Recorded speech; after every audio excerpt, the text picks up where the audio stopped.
ৰাজ্যবাসী অতি সাৱধান হওক ৰাজ্যত বিয়পিছে জমদূতৰূপী বেমাৰৰ বীজাণু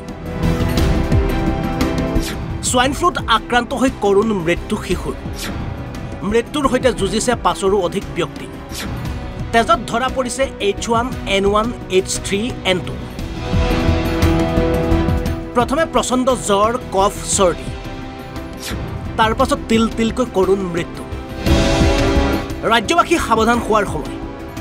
ৰাজ্যৰ প্ৰান্তে প্ৰান্তে ভয়ংকৰ বেমাৰৰ বীজাণু গাহৰিৰ দেহত থকা সোয়াইন ফ্লুৰ অৱস্থিতি এটা ধৰা পৰিছে মানুহৰ দেহত কেৱল ধৰা পৰাই নহয় সোয়াইন ফ্লুত আক্ৰান্ত হৈ কৰুণ মৃত্যুক সাৱটি লৈছে ফাৰখানা নামৰ এটি 8মহীয়া কন্যা শিশুৱে চিকিৎসকে ফাৰখানাৰ তেজৰ নমুনাত ধৰা পেলাইছে H1N1 H3N2 শিলচৰ চিকিৎসা মহাবিদ্যালয়ে নিশ্চিত কৰিছে এই ভাইৰাছৰ উপস্থিতি 15 দিনত আমাৰ শিলচৰ মেডিকেল কলেজত 5টা পেশেন্ট সোয়াইন ফ্লু লৈ ভৰ্তি হৈছিল একচুয়ালি প্ৰেজেন্টেশনত সোয়াইন ফ্লু নাছিল মানে এনে ইনফ্লুয়েঞ্জা লৈ ভৰ্তি হৈছিল ইয়াৰ পিছত আমাৰ টেষ্টত হেতু সোয়াইন ফ্লুৰ জামটো কনফাৰ্ম হ'ল 5টাৰ ভিতৰত আমাৰ 4টা কাছা ডিস্ট্ৰিক্টৰ আছিল আৰু এটা আপোনাৰ হাইলাকান্দি ডিস্ট্ৰিক্টৰ আছিল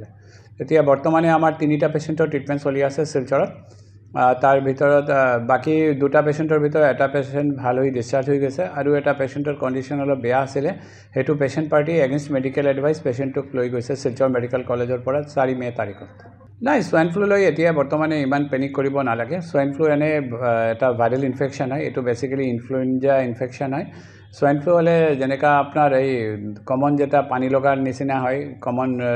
যেনে আপোনাৰ ফ্লু লাইক সিম্পটম হয় যেনেকা কাহটো হৈ থাকে আৰু অলপ জ্বৰ হ'ব পাৰে কেতিয়াবা বেছি সিভিয়াৰ হলে আপোনাৰ শ্বাসকষ্ট হ'ব পাৰে কেৱল ইমানেই নহয় বৰ্তমানেও 5জনকৈ ব্যক্তিৰ দেহত ধৰা পৰিছে অনুৰূপ বেমাৰৰ বীজাণু ঘটনাক কেন্দ্ৰ কৰি হাইলাট প্ৰদান কৰিছে জিলা প্ৰশাসনে সমগ্ৰ জিলাখনত এটা বেবি মানে 1 year 3 month old he was under treatment she was under treatment tekhet treatment ot asile SMC after referral from Eskerai civil hospital aru the ma detake mane tekhetok loi ahibo bisarisile tar bisot on the way tekhet dukale to aru eta case ase amar Kathakalat 13 year old lora ejon tekhet bortomane SMC treatment ot ase and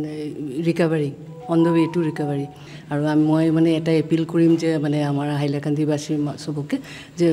আপোনালোক আতংকিত নহব যদি কোনো এনেকা বেমাৰ হৈছে বাচ্চাৰ মাজত বাচ্চাক স্কুলত নপঠাব আৰু মানে ঘৰত ৰাখিব পানী লগা জ্বৰ তেনেকা হ'ব পাৰে due to seasonal change so accordingly মানে আপোনালোকে ঘৰত ৰাখিব আৰু পিডিয়াট্ৰিচিয়ানৰ কনসালটেশন ল'ব দৰকাৰ হলে তেখেতসকলে ব্লাড স্যাম্পল টেষ্টিংৰ কাৰণে পঠাব গতিকে ৰাজ্যবাসী সাৱধান হোক সজাগ হোক জ্বৰ অনুভৱ কৰিলে তৎকালীনভাৱে যোগাযোগ কৰক চিকিৎসকৰ সৈতে হাইলাকান্দিৰ পৰা প্ৰান্তিত দেৱৰ ৰিপৰ্ট NB নিউজ